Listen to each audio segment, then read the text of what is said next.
How you doing? It's Mr. Clifford. It's time for the most important concepts in macroeconomics, GDP. Now, every country wants growth, right? Every country wants to grow better, do better, have low unemployment, and grow year to year to year so they have more stuff, they have happier citizens. That's important. How do you measure it? GDP, gross domestic product.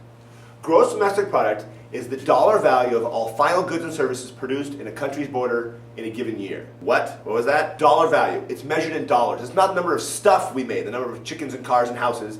It's not that. It's the dollar value of those things. We said it's final goods. We don't include something called intermediate goods. I'll explain in a minute.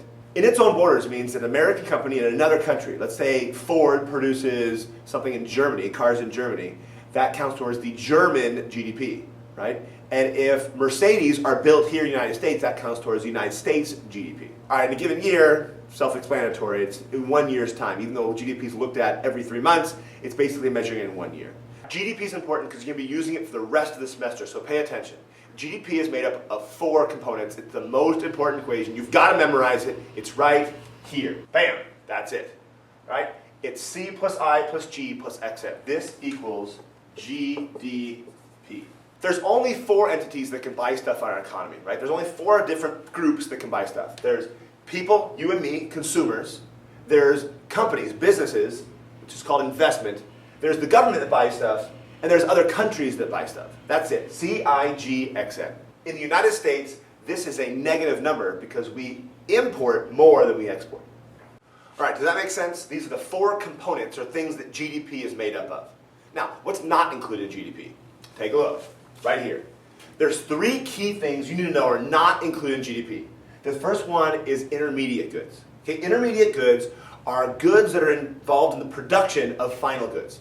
For example, let's say a car company produces a car, and when they produce that car, there's a stock radio in that car that they paid, let's say, $100 for. That $100 for that radio does not count towards GDP because it's an intermediate good, right? If we counted it, it'd be double counting. There'd be the price of the car and on top of another $100, but that $100 is inside the price of the car. The next thing is non-production transactions.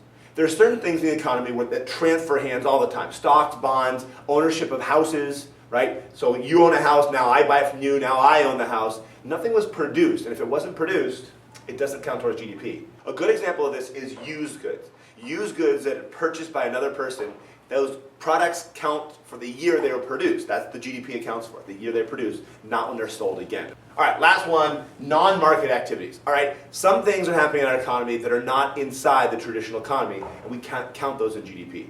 Right? So there's people who are selling and buying drugs, there's all sort of labor being done under the table, that doesn't count towards GDP. Let's say a woman has a problem with her plumbing and she calls a plumber. The plumber comes to her house and he fixes the problem, right? That counts towards GDP.